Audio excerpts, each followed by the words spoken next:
하나님의 말씀 요한복음 2장 13절입니다. 요한복음 2장 13절에서 22절까지 봉독합니다.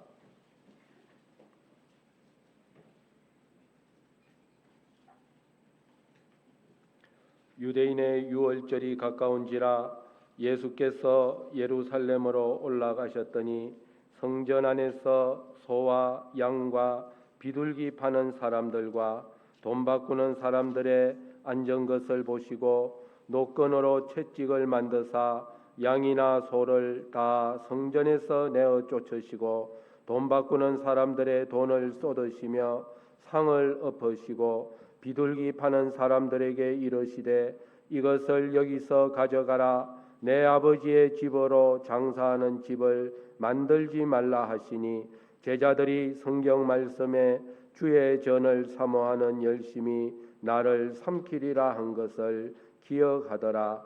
이에 유대인들이 대답하여 예수께 말하기를 내가 이런 일을 행하니 무슨 표적을 우리에게 보이겠느냐. 예수께서 대답하여 가라사대 너희가 이 성전을 헐라 내가 사흘 동안에 일으키리라. 유대인들이 가로되 이 성전은 46년 동안에 지었거늘 내가 3일 동안에 일으키겠느냐 하더라. 그러나 예수는 성전된 자기 육체를 가리켜 말씀하신 것이라. 죽은 자 가운데서 살아나신 후에야 제자들이 이 말씀하신 것을 기억하고 성경과 및 예수의 하신 말씀을 믿었더라. 아멘. 이 시간은 교회 개혁은 어떻게 해야 하나 하는 제목으로 우리 강사 목사님 나오셔서 말씀을 증거해 주시겠습니다.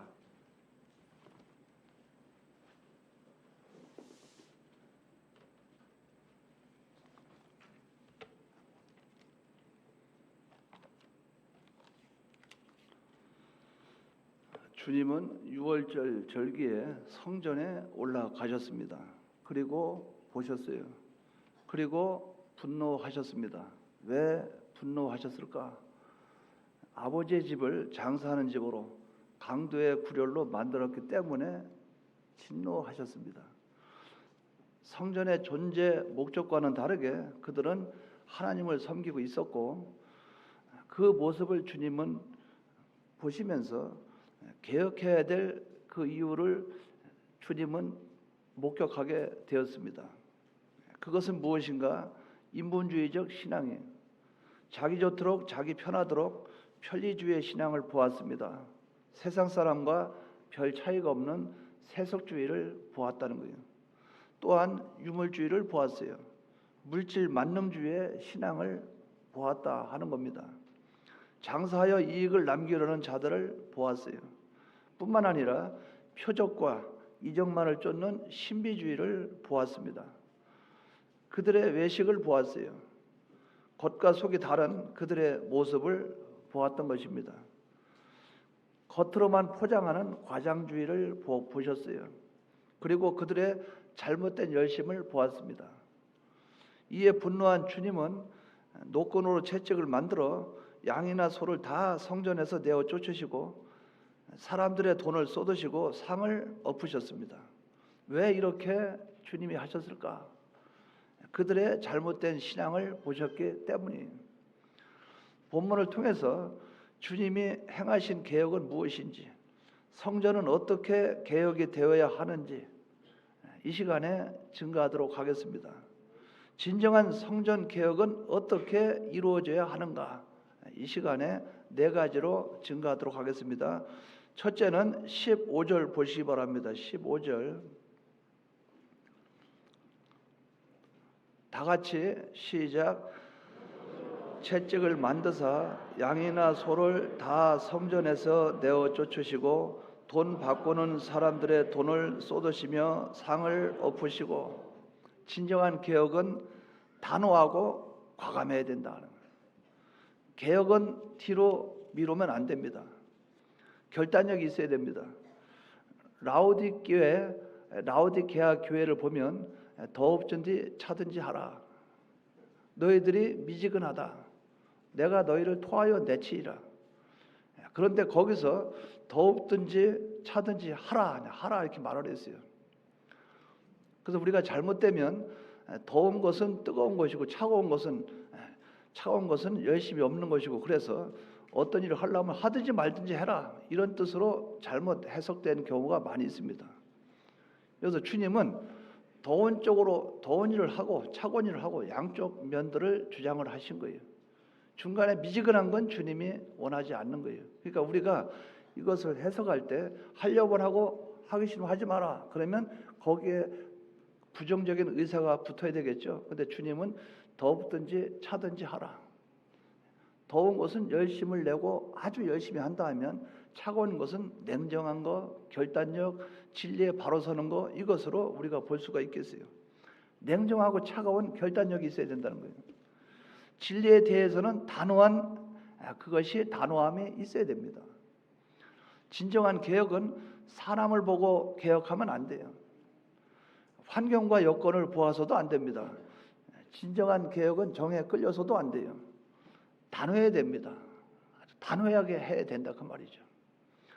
출애굽기 32장에 보면 모세가 십계명을 받으러 시내산에 올라갔어요. 모세가 시내산에 등정한 것은, 제가 기억하는 것은 8번 등정을 했는데, 이 금송아지 사건이 있을 때가 6번째 등정한 것으로 알고 있어요. 시내산에 오른 것으로. 근데 모세가 시내산에 올랐는데 밑에 있는 이스라엘 백성들이 아무리 기다려도 안 오는 거예요. 근데 여기서 문제가 있는 것이, 조금만 더 기다리면 되는데 이들이 금송아지를 만든 그것이 39일째입니다. 39일째 되는 날이에요. 모세가 내려왔을 때가 40일째예요. 하루를 못 기다려서 그런 우상을 숭배하는 일들을 하게 된 거예요. 그러니까 이들이 기다려도 안 오니까 우리를 인도할 신을 만들라. 그들이 아론에게 말합니다. 그러니까 아론은 이제 인본주의에 인간의 그 무리들이 그렇게 하니까 근데 큰일 나겠다. 겁을 먹었겠죠. 거기서 막 눌러버려야 되는데, 어디 그런 소리 하고 있어 이렇게 해야 되는데 거기서 사람에게 끌려가기 시작하는 것이죠. 인본주의는 죄를 짓게 돼 있어요. 그래서 우리는 사람 보면 안 됩니다. 아닌 건 아닌 것이지. 근데 거기서 아론이 어떻게 했습니까? 자녀들과 아내의 귀 금고리를 가지고 오라 그랬어요. 그러니까 그걸 가지고 왔어요. 그것을 녹여서 만들으니까 송아지 나왔습니다. 제가 질문합니다. 만들고 나니까 송아지입니까? 애초부터 송아지 만들려고 했습니까? 애초부터 만들려고 했어요. 각을 떴다 그 말은 가다를 떴다 그 말이에요. 송아지를 만들어 놓고 어떻게 합니까? 하나님이 정한 절기가 제 기억 속에는 절기가 아닌 것으로 생각이 들어요. 모세가 내려오는 날이, 산에서 내려오는 날이 목요일쯤으로 되는 것으로 알고 있는데, 그렇다면 안식일도 아니고 특별한 날도 아닌데 거기에 절기라. 그래서 아마 아론이 자기 나름대로 송아지를 만들어 놓고 내일은 여호와의 절이니 그랬던 것으로 짐작이 가요. 그러니까 송아지를 만들어 놓고 지금까지 하나님이 인도해 왔는데 뭐라고 말합니까? 우리를 인도할 신을 만들라 해놓고 그 다음에 만들어 놓고 나서는 우리를 인도한 신이라 이렇게 말합니다. 하나님 어디 간지 없어요. 하나님의 과거의 은혜, 현재의 은혜 다 없어요. 송아지 만들어 놓고 우리를 인도한 신이라. 그래 놓고 걷다 단을 쌓습니다. 단을 쌓고 그들이 어떻게 해요? 거기서 송아지에게 절기를 지키죠. 희생을 지키고 먹고 마시고 뛰어놀고 춤추고 난리가 난 거예요. 하나님이 그것을 하나님이 아시죠. 모세에게 말을 합니다. 저들을 다 멸해버리고 내가 너를 통해서 큰 나라를 이루리라. 모세가 아닙니다. 하나님 그게 아닙니다. 애굽에서 인도에서 광야에서 죽이는 하나님 같으면 하나님 얼굴에 먹칠합니다. 하나님 영광을 가립니다. 그러지 마십시오. 또 모세는 말합니다. 아브라함과 이삭과 야곱에게 약속한 그 약속을 지키십시오. 하늘의 별과 같이 바다의 모래같이 큰 민족을 이루게 하시겠다는 하나님의 그 약속은 어떻게 되는 겁니까? 그러니까 하나님이 이번에도 뜻을 돌이켰어요. 그러니까 모세가 이제 내려옵니다. 내려오다 보니까 그 모습을 보니까 기가 차는 거예요. 하나님 말씀만 들었을 때는 그렇게까지는 분노가 안 났는데 내려오다가 산에서 내려보니까 그 꼴을 보니까 못 참겠어요. 하나님이 주신 두 돌판에 기록해 주신 십계명 그것을 산 아래로 집어 던져서 깨트렸어요. 깨트리고 나서 어떻게 합니까? 내려옵니다. 내려와서 아론을 책망을 해요. 네가 어떻게 했길래 이스라엘 백성들로 하여금 중재에 빠지게 했느냐? 그러니까 아론이 이 핑계 저 핑계 막 댑니다. 그것을 성경에서는 방자하게 하였도다. 방자는 나사가 풀렸단 말이죠. 왜 이렇게 만들어놨냐? 그러고 나서 이제 이스라엘 백성들에게 뭐라고 말합니까? 송아지를 불에 살라서 가루로 만들어서 물에 타서 마시게 하라. 이스라엘 백성들이 그 송아지 우상 가루를 다 마시게 했어요. 그러고 나서 모세가 말합니다. 여호와의 편에 선 자는 나에게 나오라죠. 나에게 나오라. 그러니까 레위 지파가 나왔습니다. 모세가 하는 말이 진 이 편에서 진 저편까지 아버지, 아들, 형제, 친척, 사촌, 오촌, 아들, 딸 상관하지 말고 도륙해버려라. 칼로 쳐라. 그래서 레위 지파가 이 문에서 저 문으로 오고 가면서 칼로 도륙한 숫자가 3,000명이나 됐더라. 3,000명이나 됐다. 3,000명이 죽임을 당했어요. 하나님의 진노가 멈추게 되는 사건이 나타나게 되는 거예요. 여기서 우리가 생각해 볼 수 있는 것은 무엇입니까? 모세가 머뭇거렸습니까? 아니에요. 죄에 대해서 하나님이 기뻐하지 않는 것. 제가 이것을 예를 든 것은 모세가 지금 어떤 상황입니까? 모세가 광야 교회에는 이스라엘 백성들 이끌어가고 있어요. 광야 교회라 그 말이죠. 거기 하나님과 관계되어 있다 그 말이죠. 근데 모세는 그들이 범죄한 범죄를 어떻게 개혁을 했냐 이거예요. 모세는 과감하고 단호하게 했다 그 말이죠. 이걸 통해서 우리는 몇 가지를 생각해 보려고 합니다. 여러분들이 이걸 참고를 해서 모세가 했던 개혁을 우리가 참고로 본받아서 우리가 개혁할 때 이런 개혁이 이루어져야 되겠어요. 첫째는 모세는 어떻게 했는가? 진정한 개혁을 위해서는 하나님의 마음을 가져야 된다는 거예요. 모세는 어떤 마음을 가졌어요? 하나님 마음을. 이 속에서 분노가 끓어서 하나님의 그 분노로 돌판을 깨트려 버렸어요. 얼마나 화가 났는지. 개혁은 하나님의 심정이 돼야 할 수 있다고 말이에요. 아무나 개혁하는 게 아닙니다. 그 속에서 불이 타야 돼요. 하나님의 그 분노가 자기 속에서 끌어올라야 돼요. 예수님의 그 분노, 예수님의 심정, 그 심정이 어떤 심정이었어요? 예수님이 노끈으로 채찍을 만들 때 얼마나 예수님이 분노하셨어요. 하나님 입장에 섰다 그 말이에요. 우리는 이 진정한 개혁을 할 때는 하나님의 입장에 서서 하나님 마음을 가지고 나가야 된다. 그럼 제가 질문합니다. 하나님은 이스라엘 백성을 멸하고 싶어 하십니까? 아니죠. 그러면 모세는 이스라엘 백성이 멸망당하기를 원했어요? 아니에요. 만약에 모세가 잘못된 생각을 가졌다면 하나님 다 쓸어버리세요. 그리고 저한테 약속했듯이 나를 통해서 큰 민족, 빈민족 이루면 되겠죠. 큰 나라 이루십시오. 나한테 아내 하나만 주면 지금부터 요이땡 시작하면 뭐 얼마든지 가능하지 않습니까? 하나님은 가능하지 않습니까? 그게 아니라는 거죠. 모세는 그렇지 않았다는 거예요. 29절 한번 비춰주십시오. 출애굽기 39장 29절, 출애굽기 32장 29절 한번 띄워봐 주세요. 성경 본문 못 찾았어요? 그럼 내가 읽어야 되겠네. 자, 다 같이 시작. 모세가 이르시되 각 사람이 그 아들과 그 형제를 쳤으니 오늘날 여호와께 헌신하게 되느니라. 그가 오늘날 너희에게 복을 내리시리라. 모세의 마음은 요겁니다. 이스라엘 백성을 복을 받게 하기 위해서 개혁을 하는 거예요. 교회가 바뀌어야 되는 거예요. 잘못된 것은 뜯어 고쳐야 되는 거예요. 복 받게 하기 위해서. 그런데 어떤 심정으로 해야 됩니까? 하나님 심정으로 해야 된다는 거예요. 모세는 그렇게 했다는 거예요.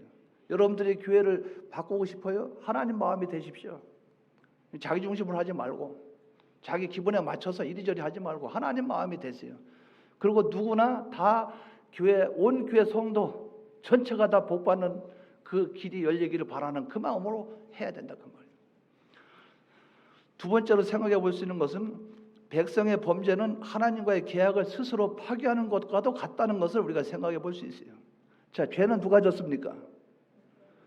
하나님이 졌어요? 인간이 졌어요? 그럼 계약을 누가 깬 겁니까? 범죄라는 것은, 우리가 하나님께 죄를 짓는 것은 계약을 내가 파기하는 거예요. 모세가 이 돌판을 집어 던져서 깨졌어요. 박살내 버렸어요. 하나님과 언약을 해놓고, 하나님과 약속을 해놓고, 네가 그 약속을 파기해? 우리가 그걸 생각해야 됩니다. 그 제가 미국인가 LA 한번 갔었죠. 하와이 교회 한번 갔었는데, 제가 그 말을 한번 했어요. 안수 받을 때 손에 선수, 본 교단을 떠나지 않고 본 교단을 위해서 충성하겠으며 본 교단을 위해서 희생하고 각오할 결심이 되어 있는가, 여러 가지 질문 있잖아요. 예. 그럼 이렇게 할 수 있겠는가? 예, 예. 그래서 제가 그 말을 했어요. 그 약속을 왜 못 지키고 탈퇴하느냐? 하나님 앞에서 약속해놓고 왜 그걸 못 지키냐? 끝까지 지켜야 되지. 근데 그 주위에 있던 그 교인들이 막 난리예요, 난리. 저는 어디 가나 난립니다. 제가 무슨 말만 하면 막 달라붙고 난리예요. 벌떼처럼 달라붙어요. 옳은 말인데. 근데 앉아서 하는 말이, 이거 참 듣기가 곤란하네요. 마치 뭐 본 목사님 교단이 하나님 같은 우상 섬기는 무슨 뭐 교주 집단 같습니다. 막 이러는 겁니다. 교주 집단 같습니다. 무슨 집단 같습니다. 자, 그러면 대화가 더욱 됩니까? 안 됩니까? 그럴 때는 목소리 쫙 깔고 해결을 지어버려야 되죠. 그래요? 그럼 그렇게 합시다. 이렇게 되는 거예요. 그러면 당신 뜻대로 하십시오. 자, 빠이빠이. 이렇게 되는 거예요. 교회에서도 우리가 어떤 일을 하죠. 교단에서 어떤 일을 하죠. 하는데 옳은 말 하는데 막 시끄러우면, 좋아요. 당신 뜻대로 하면 이렇게 되는 거예요. 그러면 상대방이 잘못 알고 고개 숙이더라. 뭘 숙여요? 그만한 인물이 아니기 때문에 대화 자체를 안 하는 거지. 뭐가 맞아야 대화를 하는 것이지. 하나님 아버지 앞에 하나님 어디 가는지 없는데 거기서 무슨 대화가 되겠어요? 하나님과 약속을 파기했다 그 말이에요. 그러니까 여러분들, 우리나라 요새 이혼을 많이 하죠. 왜 약속을 파기합니까? 머리가 팥뿌리 될 때까지 그렇게 하겠노냐? 예 해놓고 왜 이혼하고 그러냐 그 말이에요. 지켜야 되지. 약속을 했으면 이걸 들지를 말든가. 우리 예수 믿는 사람이 하나님 아버지 앞에서 그 약속을 못 지키고 있다 그 말이죠. 하나님 앞에 계약, 십계명. 그러면 결국 우리가 죄 짓는 것은 하나님과 약속을 내가 파기하고 있는 것이다. 이것을 우리가 바로 기억하시 바랍니다. 하나님은 굉장히 섭섭하실 거예요. 우리는 그걸 바로 기억합시다. 언제든 우리가 죄 질 때는 하나님을 섭섭하게 하는 것이고, 하나님과 약속한 약속을 계속 깨고 있는 거예요. 세 번째는, 사람이 타락하게 되면 신이 바뀌게 되고, 신이 바뀌게 되면 예배의 형태가 바뀌게 돼요. 오늘날 예배의 모습을 볼 때 그런 모습을 볼 수 있어요. 하나님께 예배를 드리는 것 같으나 우상에게 드리는 것이고, 예배의 형태는 갖추고 있는 것 같으나 그것을 자신들을 기쁘게 하는 예배일 뿐이에요. 자, 마음이 어두워지면 행동이 바로 나옵니까? 바로 나오지 않습니까? 자, 이들이 하나님을, 여호와를 본인도 인도한 신호로 알고 있어요, 없어요? 있었죠. 있었는데 잠시 못 기다리고 마음에 뭐가 왔어요? 어두움이 왔죠. 마음이 어두워지니까 입에서 하는 말이 뭡니까? 우리를 인도할 신을 만들라. 그러니까 인도할 신을 만들었으니까 뭘 만들었죠? 우상을 만들었어요.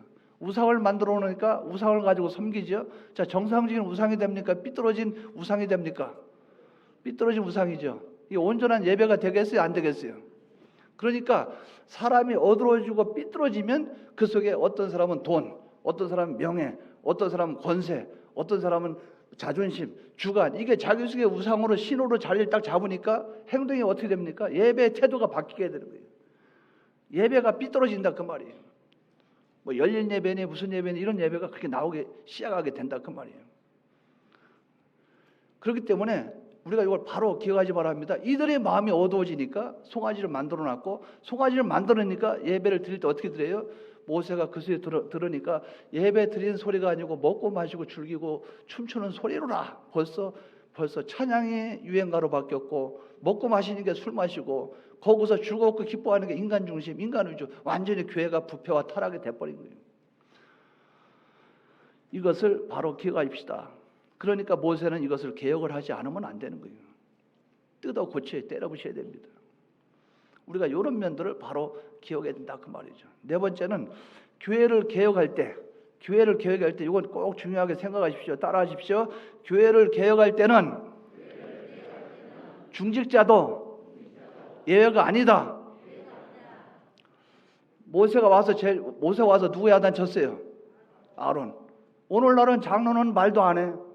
장로가 잘못해 놓으면 장로님 저기 앉아 계십시오. 교회 무슨 일 있으면 다 밑에 사람들이야. 목사는 책임을 안 지려고 그래요. 목사는 이러면서 주여 아버지요. 아니 목사는 왜 책임을 안 져야지? 중직자도 책임을 져야 된다. 모세는 그걸 추궁을 했어요. 군에 있을 때 제가 병장 때인데 어떤 일이 일어났어요. 근데 내 밑에 바로 이름은 기억해. 정창화라고 나보다 6개월 먼저 제대했어요.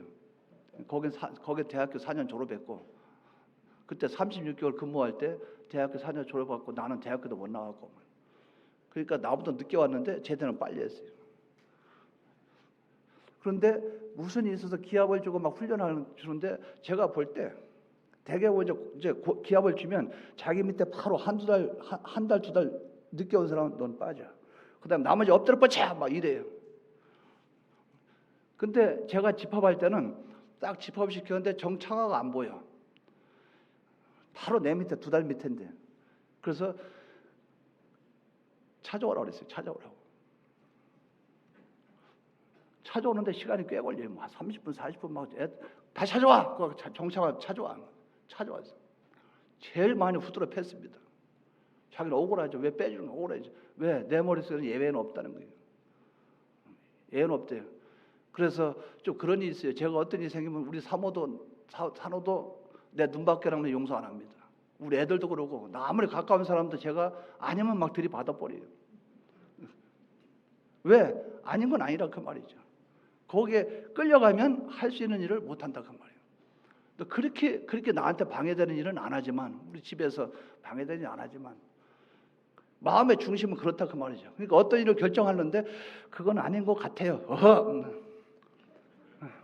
다른 분들은 결정해놓고 집에 가서 침대에 갔다 오면 바뀌어. 이건 아무래도 이거. 근데 우리는 갔다 오면 거기서 얘기하면 조용히 하네. 다른 건 다 양보해도 요건 안 된다. 목회 방향 이거는 나한테 간섭하지 마라. 다른 건 다 내 양보한다. 뭐 경제권이 뭐니 이런 건 다 주겠다. 그러나 이건 안 된다. 양보할 때도 죄가 아닌 거 그거는 양보해요. 내 생각 이런 거 같아요. 그러면 뭐 그럴 수도 있고 저럴 수도 있고 그러면 그렇게 그거 좋겠네. 근데 어떤 결단을 딱 하려고 할 때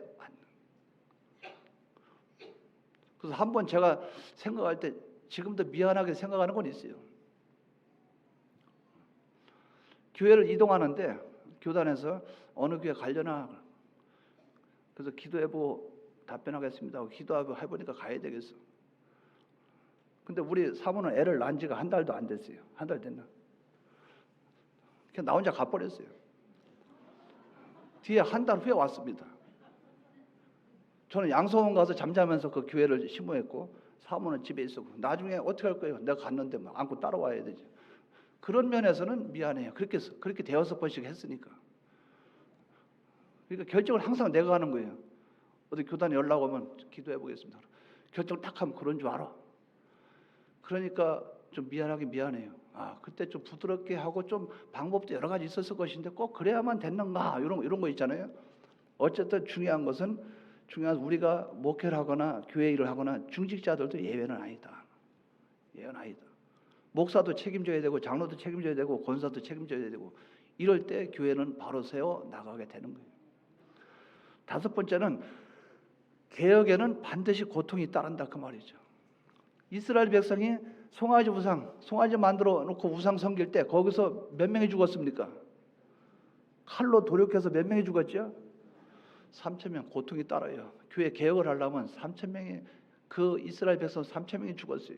교회에 아픔이 있습니다.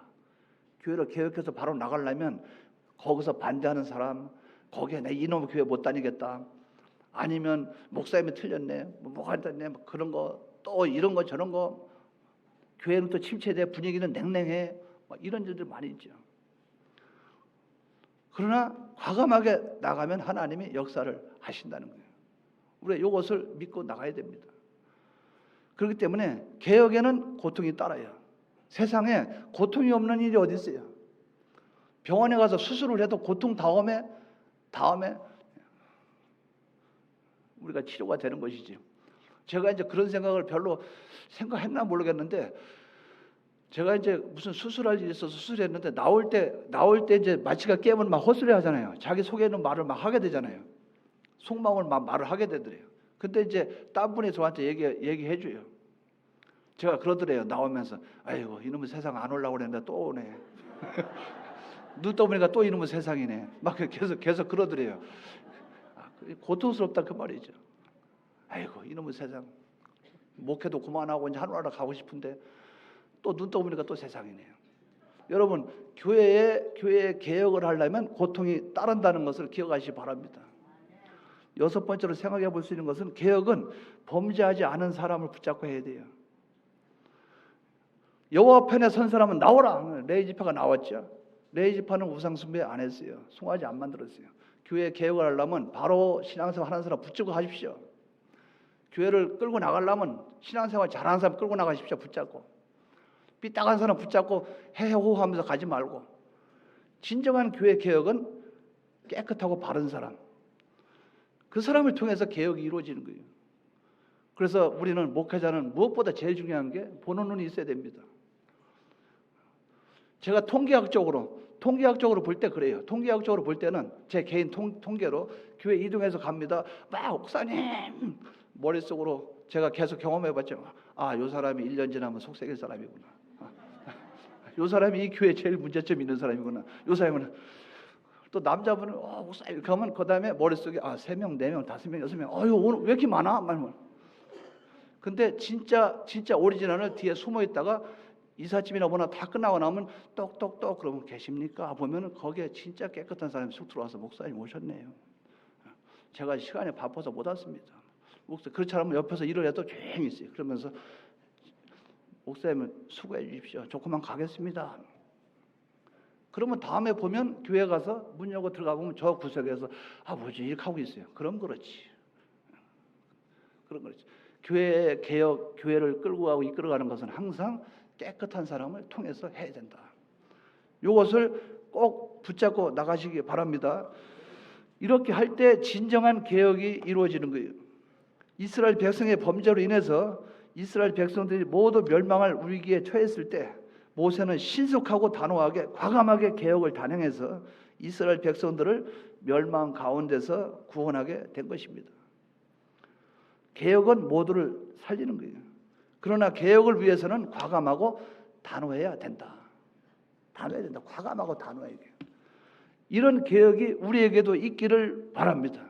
여러분 교회 돌아가면 이건 아니다. 과감하게 개혁을 하십시오. 옳은 거는 머뭇거리지 마십시오. 죄에 머물지 마시고 개혁은 과감하고 단호하게 이루어져야 된다. 이것을 바로 기억하시기 바랍니다. 두 번째는 22절 보시기 바랍니다. 2장 22절.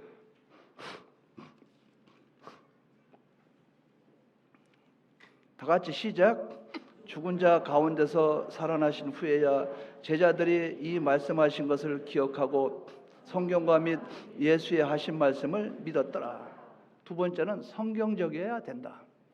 개혁을 할 때 성경적으로 개혁을 해야 됩니다. 이들은 예수님의 말씀대로 주님이 죽으시고 사흘 만에 부활하셨을 때 성전을 사흘 동안에 일으키시겠다는 주님의 말씀을 기억했어요. 베드로는 예수님을 3번이나 부인했습니다. 베드로는 주님에게 3가지를 호언장담했어요. 이거는 같이 보는 게 나을 것 같기도 하고. 한번 써봐요. 그 마태복음 16장 31절 가능합니까? 마태복음 16장 31절. 여기서부터 슬슬 하나하나 보여주십시오. 왜 보이다 말아요?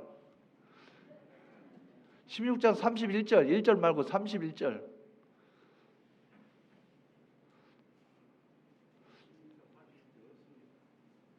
16장 31절 없어요? 29절밖에 없어요? 그럼 제가 잘못된 겁니까? 가만있어 봐. 26장. 마태복음 26장 31절 한번 펼쳐보십시오. 그러니까 단호하게 개혁을 해야 되는 거예요. 여러분 과감하게 중직자라 강사라도 쫓아내야 되는 거예요. 이거 틀리면 틀렸다고 하는 거예요. 자 보십시오. 때에 예수께서 다 같이 시작합시다. 때에 예수께서 제자들에게 이르시되 오늘 밤에 너희가 다 나를 버리리라. 기록된 바 내가 목자를 치리니 양의 떼가 흩어지리라 하니라. 자 계속 30. 자 그러나 내가 살아난 후에 너희보다 먼저 갈릴리로 가리라. 그 다음에 베드로가 대답하여 가로되 다 주를 버릴지라도 나는 언제든지 버리지 않겠나이다. 예수께서 가라사대 내가 진실로 내게 이르노니 오늘 밤 다 굴기 전에 네가 3번 나를 부인하리라. 요까지 자 이제 설명을 합니다. 베드로가 몇 가지를 호언장담했습니까? 예수님이 장로와 대제사장과 서기관들에게 고난당하고 내가 죽을 것이고 3일 만에 부활할 것인데 내가 갈릴리로 먼저 가 있겠다. 왜 안 됩니다, 주님. 베드로가 호언장담을 해요. 호언장담을 하면서 그 32절입니까? 한번 그것만 띄워와 주세요.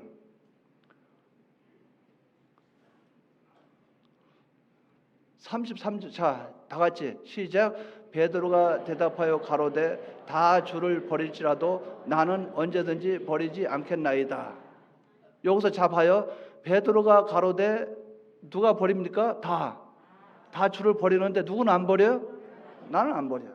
그게 베드로의 교만한 거 하나예요. 또 하나. 나는 다른 사람 다 주를 버릴지라도 나는 버리지 않겠나이다. 왜 그거 갑자기 지어버렸어요? 또 그 뒤에 뭐라 그랬어요? 33장. 자, 봐봐요.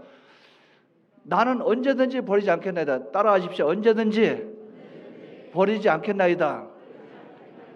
나는 다른 사람보다 잘났습니다. 나는 언제든지 안 버립니다. 내가 한번 안 버린다면 안 버립니다. 난 한번 결심하면 하는 사람입니다. 내가 의지가 어떤 사람인데요. 나는 언제든지 한번 결정하면 가는 사람입니다. 이게 베드로가 잘못된 호언장담이에요. 35절 보십시다. 다 같이 시작. 베드로가 가로되 내가 주와 함께 죽을지언정 주를 부인하지 않겠나이다 하고 모든 제자도 이와 같이 말하니라. 뭐요? 죽을지언정 내가 생명을 내놓을지언정 주를 부인하지 않겠습니다. 자, 맞아요, 틀려요? 생명까지도 내놓을 수 있다는 거예요. 자기가 호언장담하고 있는 거예요. 첫째는 다른 사람보다 잘났다. 다른 사람 다 버리는데 난 안 버린다. 내가 어떤 사람인데 내 신앙 좋다. 두 번째는 나는 한번 결심하면 한다 나는. 세 번째는 나는 생명까지도 내놓을 자신이 있다. 주님이 뭐라고 그랬어요? 네가 닭 2번 울기 전에 3번 부인하리라. 그렇게 말을 했죠. 자, 질문합니다. 예수님을 부인했어요, 안 했어요? 베드로가 부인했습니까, 안 했습니까? 부인했을 때, 예수님을 3번 부인했을 때 무슨 소리가 들렸어요? 그러니까 누구 말씀이 생각났어요? 주님이 하신 말씀이 생각났더라. 밖에 나가서 통곡을 하는 거예요. 우는 거예요. 베드로가 회개할 수 있었던 것은 주님의 말씀이에요.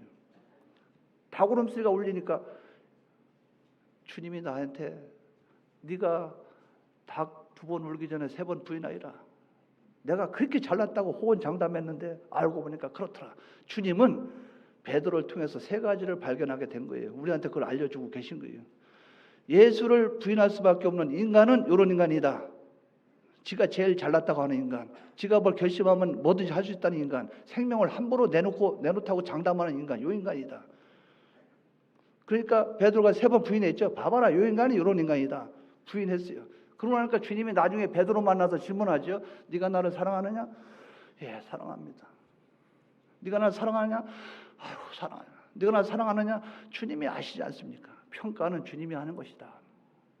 네가 이렇게 잘났어? 평가는 주님이 하는 거예요. 그러니까 이게 333 이걸 연구를 잘 해보면 여러분들이 요한복음 21장 설교할 때 탁탁 맞아 떨어져요. 우리는 이것을 개혁을 하고 고쳐 나가야 됩니다. 즉 우리가 하나님 앞에 개혁을 하려면, 성전을 개혁하려면 성경적으로 해야 된다는 거예요. 성경적으로 하나님 말씀으로. 그래서 개혁은 초대교회로 돌아가는 거예요. 개혁은 말씀 안으로 돌아가는 거예요. 개혁은 하나님 품으로 돌아가는 거예요. 개혁은 하나님의 요구하실 뜻 안으로 들어간다는 거예요. 성경적인 이런 개혁이 일어나기를 주의 이름으로 축원합니다. 요 개혁이 우리에게 있어야 된다 그 말이죠. 세 번째는 16절 보시기 바랍니다. 16절. 자, 시작. 비둘기 파는 사람들에게 이르시되 이것을 여기서 가져가라. 내 아버지 집으로 장사하는 집을 만들지 말라 하시니. 누구 집이에요? 내 아버지 집을 무슨 집으로? 그러면 내 아버지 집은 장사하는 집이 돼야 됩니까? 안 돼야 됩니까? 내 아버지 집은 만민이 기도하는 집이죠. 간단하게 우리가 정리할 수 있죠. 뭡니까? 하나님 중심적이어야 된다. 교회의 진정한 개혁은 하나님 중심이 돼야 된다 그 말이죠. 성전은 하나님께 기도하는 곳입니다. 하나님의 집이에요. 하나님의 집은 하나님을 위해서만 존재하게 된다는 거예요. 만민이 하나님을 섬기는 곳이에요. 그렇기 때문에 만민이 기도하는 아버지의 집이라 이렇게 말씀을 했어요. 교회의 용도는 예배를 위해서 존재해야 돼요. 찬양을 위해서, 기도를 위해서 교회의 용도가 쓰여져야 됩니다. 성도의 교제를 위해서, 성찬을 위해서 존재하는 것이 교회예요. 세상의 문화가 교회 안에서 자리를 잡는 것이 아니에요. 하나님을 섬기는 데 필요한 것을 이용하는 것이 세상이지 그것이 들어오면 안 돼요. 인간 중심적으로 흘러가서는 안 된다. 교회에서 이제 재직회나 이렇게 합니다. 재직회 하는데 자, 어떤 일이 있는데 여러분 이 일을 이렇게 했으면 좋겠습니까? 어떻게 했으면 좋겠습니까? 의장, 예, 말씀해 봅시다. 교인들이 이걸 원하는데 이렇게 하면 되지 않을까요? 그래요? 다른 분 의견 있습니까? 예, 권사님들이 이렇게 말씀하시는데 그게 좋은 것 같다 생각이 듭니다. 다른 분 의견 있습니까? 장로님들이 이렇게 말씀하시는 것 같은데 하나님이란 말을 한 번도 못 들어봤어요. 그 회의는 바로 회의가 되겠습니까? 안 되겠습니까? 하나님이 보실 때 이것이 옳다고 봅니다. 그래서 여러분들 교회에서 회의할 때 뒤에 슬그머니 일어나는 분이 있죠. 손 들고 이것은 좀 복잡하고 이러니까 기도를 해보고 다음 달에 다시 회의를 했으면 좋겠습니다. 제가 목회를 지금까지 해본 동안에 기도해보고 온 사람을 못 봤어요. 우리가 요거는 신중한 문제이기 때문에 기도해보고 다음 달에 와서 이건 하지 말자는 얘기예요. 일단 접어두면 이제 잊어먹는다 그 말이에요. 제가 지금까지 한 달 지나서 기도하고 와가지고 주여주여 하는 거 본 적이 없어요. 그럼 속을 어떻게 생각합니까? 아, 기도 핑계대고 이 일을 반대하고 있구나.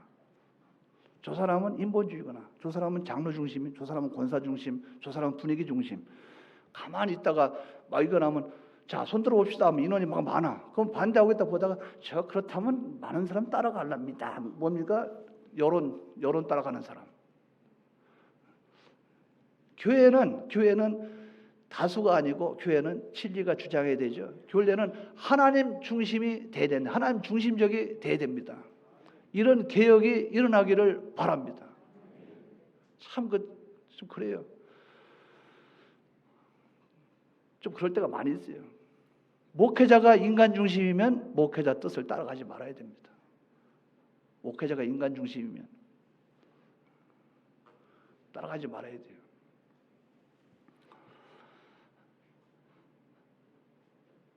이거는 좀 힘든 얘기인데 여기 여기 계실 것 같아요. 여기 우리 이화영 전도사.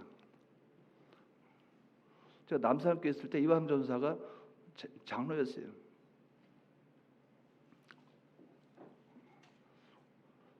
그런데 교회에서 제가 어떤 일을 할 때 제가 좀 바르지 못할 때가 있었어요. 이게 본인이 보니까 이건 아니라 생각이 드는 거예요. 근데 다른 장로님들 와서 막 들이받는 거예요. 이제 한번 기회 잡았다. 이런. 참 사람이 비겁하고 야비하면 무섭습니다. 요만한 수첩 있죠. 그다가 하나하나 적어서 기록해. 1970몇 년에 뭐 2000 몇 년 3월 4일 며칠에 요놈아 이렇게 말을 하더라. 딱 기록해 놓고.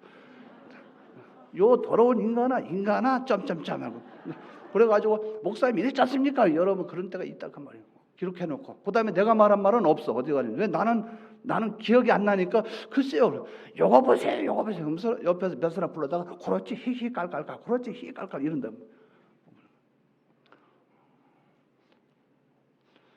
그러니까 막 기가 차요. 그런데 제가 이제 기도실에 뭐 3층에 기도실 있는데 슬그머니 문이 열려요. 근데 저는 이제 그 교회에서 상대하면 옳은 건 아닌데 제가 편한 거 좋아하니까 추리닝 입거나 뭐 입으면 그대로 그냥 나가서 오세요. 그러고 하얀 티 입으면 그냥 들어와 이렇게 이제 그렇게 하거든요. 근데 들어오면 편하게 앉아 이러고 다리 뻗고 얘기하고 막 이러는데 갑자기 들어오더니 무릎을 딱 꿇어요. 이게 딱 꿇더니. 그러더니 이거는 이렇고 저건 저렇고 이건 그렇게 해서 그렇게 목사님 그렇습니다. 좀 요거 참고해 주십시오. 그렇게 하는데 누가 반대하겠어요? 그때 답변을 그렇게 했어요. 다음부터 다시 요것에 대한 말은 안 나오게 하겠습니다. 다 약속을 했어요. 여러분 하나님 중심으로 나아가는데 어떤 게 필요합니까? 나아가는데 바른 제시도 필요하다 그 말이죠. 어떻게 하든 목회자도 삐뚤어졌으면 하라 그 말이에요. 공격하지 말고 막 하지 말고 조용히 목사님 잠깐 식당으로 가실까요? 아니면 목사님 잠깐 어디 가실까요? 그래서 얼마든지 그럴 수도 있고 얼마든지 대화할 수도 있어요. 그걸 꼭 교인들 다 있는 데서 아이고 뭐 우리 교회 아이고 우리 교회 그게 아니고 조용히 얼마든지 할 수 있다 그 말이에요. 난 표 안 나게. 또 목사님들도 그래요. 장로님들에게 얘기할 때 조용히 불러서 할 수 있어요. 아이고 무슨 장로는 이렇게 다니면서 말할 필요 없어요. 뭐만 되면 됩니까? 뭐만 하나님 중심으로만 돌아가면 돼요. 요 사람도 하나님 중심, 저 사람도 하나님 중심, 요 사람도 하나님 중심. 언젠가 제가 거창에 있을 때 이원도 목사님이 소망교회 계실 때 그때 그런 얘기 한번 들었어요. 아 우리 교회 집사인지 권사인지 아니면 집사인지 아니면 평신도인지 모르겠어요. 교회를 들어가려고 하는데 교인이 담배를 딱 피고 이렇게 있더래요. 그래서 얼른 피해가지고 골목을 돌아서 딴 데로 돌아서 왔다는 거예요. 그리고 그 다음부터 그거에 대해서 일체 말을 안 했다는 거예요. 그래야 교인을 잡아요. 그거 가지고 가가지고 막 떠벌리고 다니면 그러고 나서 그 뒤에 기도하는 거예요. 왜? 하나님 중심으로 가도록. 우리의 개혁은 어떻게 돼요? 개혁은 하나님 중심이 돼야 된다. 그럼 내가 먼저 하나님 중심이 되면 사람을 살리고 사람을 죽이고 하는 그것이 나한테 달려있기 때문에 왜? 내 말 한마디에 달려있기 때문에 거기에 대해서 신중성을 갖게 된다는 거죠. 이것을 바로 기억하시 바랍니다. 열왕기하 23장에 보면 요시야 왕이 나와요. 요시야 왕 18년에 종교개혁의 내용이 나옵니다. 요시야 왕은 성전을 수리하던 중 hil기야가 발견한 율법책을 사반을 통해서 읽게 한 후에 율법의 말씀을 듣자 자신의 옷을 찢었어요. 그리고 고백을 합니다. 하나님 앞에. 열왕기하 22장 13절에 너희는 가서 나와 백성과 온 유다를 위하여 이 발견한 책의 말씀에 대하여 여호와께 물으라. 우리 열조가 이 책의 말씀을 듣지 아니하며 이 책에 우리를 위하여 기록된 모든 것을 준행치 아니하였으므로 여호와께서 우리에게 발하신 진노가 크도다. 요시야는 자신들이 하나님의 말씀을 듣지 아니하고 그 말씀대로 준행치 아니한 것을 회개했어요. 그래서 하나님의 진노가 임했다고 고백을 합니다. 그리고 종교적 개혁을 단행할 결심을 하게 돼요. 그리고 단행을 합니다. 하나님 말씀대로 율법에 기록된 대로 단행을 해요. 하나님 중심으로 나가기 시작하는 거예요. 요시야는 세 가지를 단행을 해요. 첫째는 하나님과의 관계로 우상을 타파합니다. 우상을 타파해요. 하나님 관계 면에서. 두 번째는 하나님의 집인 성전을 청결하게 했어요. 성전을 깨끗하게 했다는 거예요. 세 번째는 율법에 기록된 대로 그대로 준행하는 개혁을 단행을 했어요. 유월절 절기 지키는 이것도 요시야 왕이 아주 뛰어난 왕입니다. 히스기야 왕도 그렇게 했지만 요시야 왕의 개혁은 정말 멋진 개혁이 있어요. 본래 하나님이 원하시던, 본래 하나님이 원래 원했던 그 모습으로 돌아갔다는 거죠. 하나님이 나 우상 싫다. 좋습니다. 우상 때려부시는 거예요. 나 성전이 더러워. 깨끗하게 치워줘. 예, 알겠습니다. 치우는 거예요.